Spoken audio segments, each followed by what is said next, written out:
Hello student, good morning. आज हम लोग कक्षा 10 की पाठ्य पुस्तक केमिस्ट्री में धातु तथा अधातु चैप्टर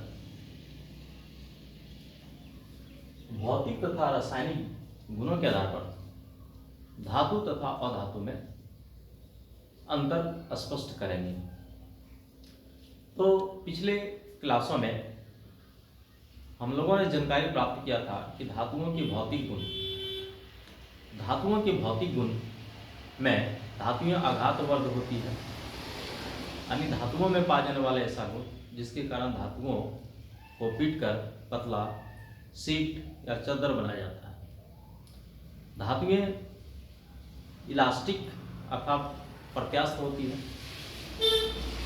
और साथ ही इलेक्ट्रिकल कंडक्टिविटी यानी वैद्युत चालकता का गुण भी होता है। और साथ ही जानकारी प्राप्त किया था कि धातुएं जो है उष्मा चालकता का गुण होता है, थर्मल कंडक्टिविटी। और धातुएं जो है मिश्र धातु का निर्माण करती है। साथ ही धातुओं में चमक होती है और धातुएं ठोस होती है। साथ ही धातुओं को यानी हथौड़े से अगर पीटेंगे तो साउंड निकलेगी, आवाज़ निकलेगी। और धातुएं तन्य होती है। तन्यता क्या होता है कि धातुओं में पाया जाने वाला ऐसा गुण जिसके कारण धातुओं से यानी कि लंबे से लंबे तार खींचा जा सकता है। तो आज आइए हम लोग धातु और अधातु में भौतिक गुणों के आधार पर कम से कम 5 अंतर स्पष्ट करेंगे और साथ ही रासायनिक गुणों के आधार पर भी 5 अंतर स्पष्ट करेंगे। तो प्लीज़ मेरे YouTube चैनल को लाइक सब्सक्राइब करें, बेल बटन दबाएं और अगर अच्छा लगे तो कमेंट और शेयर करें। तो आइए आज धातु और अधातु में अंतर स्पष्ट करेंगे। सबसे पहले धातुओं का जो भौतिक गुण है, धातुएं आघात वर्ग होती है और अधातुएं आघात वर्ग नहीं होती। धातुएं यानी तन्य होती है तथा अधातुएं तन्य नहीं होती है।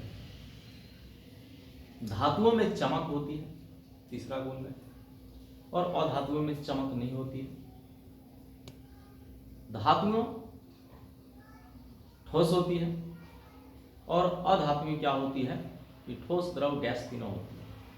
लेकिन अपवाद में धातुएं ठोस होती है, उसमें मरकरी जो पारा है वो द्रव अवस्था में पाए जाते हैं। पांचवा जो भौतिक गुण है, धातुएं विद्युत और ऊष्मा का सुचालक होते हैं, जबकि अधातु विद्युत और ऊष्मा के सुचालक होते हैं। अब आइए रासायनिक गुणों के आधार पर हम लोग धातु और अधातु में अंतर स्पष्ट करेंगे। तो धातुएं इलेक्ट्रॉन त्याग करती है और धनायन बनाती है और अधातुएं इलेक्ट्रॉन ग्रहण करती है और ऋणायन बनाती है।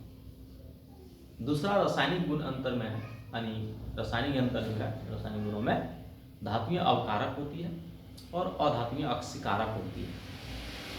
तीसरा जो रासायनिक गुण के आधार पर अंतर है, धातु क्लोराइड के साथ आयनिक बंधन बनाती है और अधातु जो है क्लोराइड के साथ सहसंयोजक बंधन बनाती है। धातुएं की जो ऑक्साइड होते हैं क्षारीय होते हैं और अधातुएं की जो ऑक्साइड होते हैं अम्लीय होते हैं। धातु तनु अम्लों से अभिक्रिया करती है तो हाइड्रोजन गैस विस्थापित करती है, जबकि अधातु जो है तनु अम्लों से अभिक्रिया नहीं करती है। इस प्रकार हम लोग धातु तथा अधातु में निम्न अंतर को स्पष्ट किए।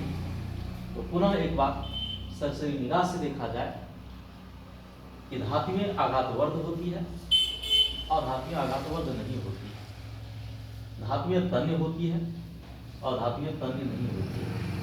धातुओं में चमक होती है और अधातुओं में चमक नहीं होती है। धातुएं ठोस होती है लेकिन अपवाद में मरकरी जो पारा है द्रव अवस्था में, और धातुएं ठोस, द्रव तथा गैस होती है। और धातुओं में ठोस में आयोडीन आता है और द्रव में ब्रोमीन आता है, बाकी जैसी अवस्था होती है।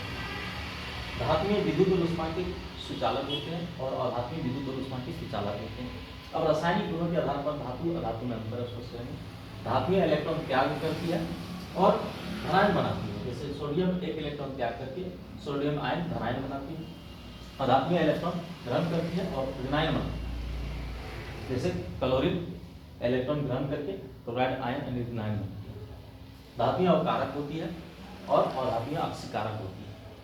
धातुएं क्लोराइड के साथ आयनिक बंधन बनाती है और अधातुएं क्लोराइड के साथ सहसंयोजक बंधन बनाती है। धातुएं की ऑक्साइड क्षारीय होती है और अधातुएं की ऑक्साइड अम्लीय होती है। धातुएं तनु अम्लों के साथ अभिक्रिया करके हाइड्रोजन गैस विस्थापित करती है, जबकि अधातुएं तनु अम्लों से अभिक्रिया नहीं करती है। तो स्क्रीनशॉट ले सकते हैं।